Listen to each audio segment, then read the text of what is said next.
Welcome to Property Deconstructed with Mark Ericello from Master Advocates. I'm Pat Panetta from Tell Your Story Media, and we discuss everything property in this podcast and videocast. Hi there, Mark. We do. Hi again, Pat.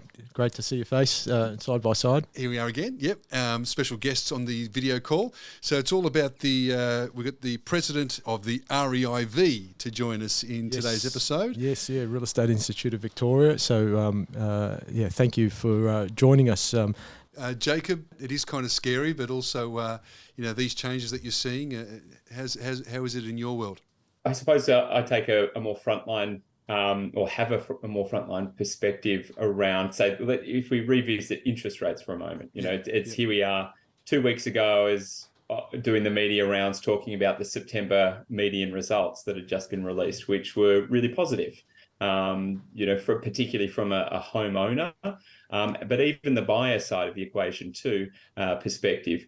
We had something that had not happened since I think July 2021, which was a growth in the prices of properties within the inner, middle and outer Melbourne ring.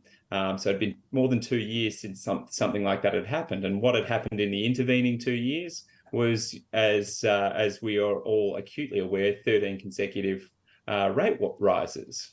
That had a chilling effect on the market.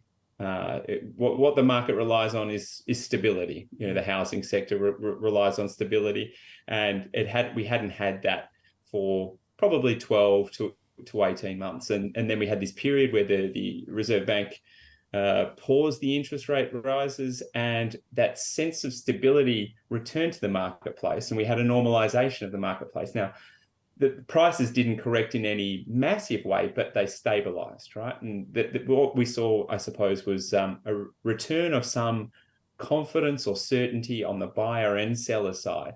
Now, the announcement of yesterday will re-inject uncertainty into the housing market. And what we're looking at potentially is a cooling effect or a chilling effect on how the property market performs over the rest of 2023 and early into 2024. The real world impact, I suppose, of the legislative changes, the increases and changes to the taxation system around property, that's translating into rental providers exiting the market. That's the cold, hard reality of the situation. I run a property management business and a sales business. So my first-hand experience is since discussion of intervention like rent freezes, rent caps, and the more extreme versions of that, we've been inundated with requests from owners for updated market valuations and discussions about how to exit the market, how to sell their properties. And we've got an increased volume of investors that are selling their properties, where historically we've had more of a balance between people that are transitioning, owner-occupiers who are selling to move up or move down in terms of size. Now we've got a really significant imbalance where there's over-representation of investors who've just had a gutful of the climate in which they've had to operate and which they anticipate might be coming. Yeah, and that's scary at a time when it's so crucial to keep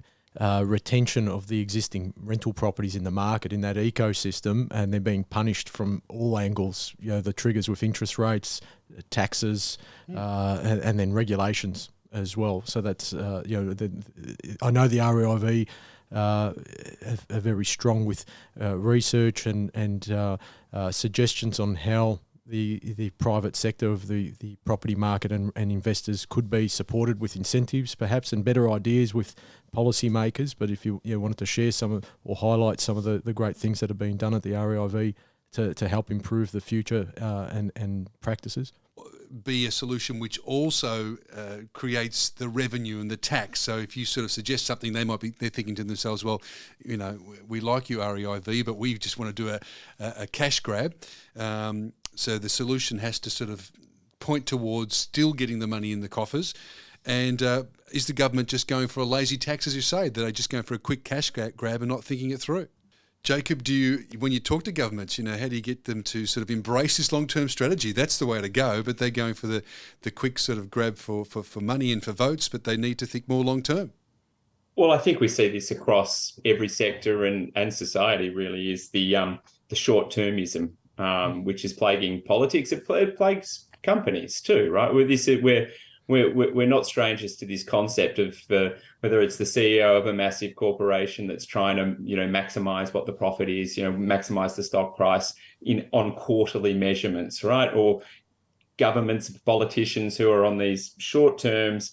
They're constantly in election mode. They're constantly thinking about being re-elected, and what does that deliver? Well, it's inadequate policy, and there's no silver bullet for this. And I know that's a cliche, right? And we're constantly talking about the absence of a silver bullet solution for issues of complexity, which this is, right? But it's going to take years and years to solve this problem, and it's potentially a generational thing. But when you look to Scandinavia, when you look to Singapore, and see that the type of policy that they've implemented decades ago around housing, right, around supporting people getting into homes, around construction of social housing, etc., they don't have the same problem that we have.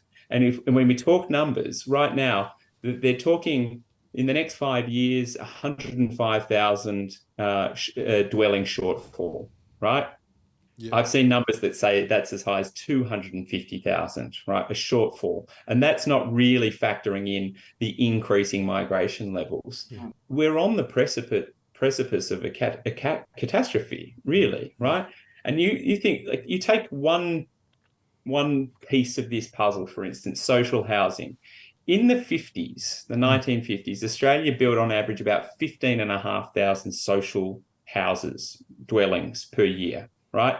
Over the next 50 years, that decreased and decreased and decreased. Since the 2000s, Australia has averaged 4,000 per year, right?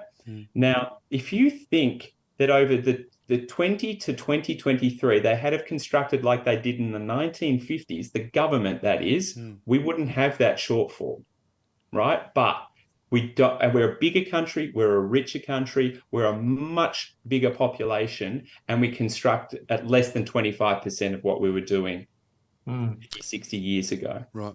So it requires a longer term view across the board, whether that's social, whether that's build to rent, whether that's the taxation system. And again, that negative attitude, invert that. How do we incentivize? How do we make this positive? It's the same thing. If you look at the housing statement, right, there's a big emphasis on protecting renters' rights, right, which we're all for, absolutely, 100%. But the government pits it, like poses this like we're in an adversarial situation, rental providers versus renters, right? Rather than working together, they're enemies. And that's not the case. Let me tell you, we have our business has around 1,000 properties under management, and 99% of those rental providers and renters get on extremely well, have respect for one another, pay their rent on time, do the maintenance when requested. It's just this small exception, right? It's not an adversarial relationship, and we need to re-message that as well as a society. I'm waffling on. Go ahead. No. I thought that was great. I thought very well said. And it's not adversarial. It is very much one can't exist without the other. The most, like you said, 99% of the landlords or rental providers, to use the current term, would appreciate the person providing that income to help them build their future asset and investment. So that definitely needs to work together in a balance. Boys, sit right there, because we're going to sort of set up for another podcast, the next episode. What do you think? I think this needs another one. That would be great, because we've got a lot to unpack, and we'd like to have you on to continue into a second episode. So, if that's fine, we'll join you again shortly. Property Deconstructed with REIV President, and we return with another episode after this.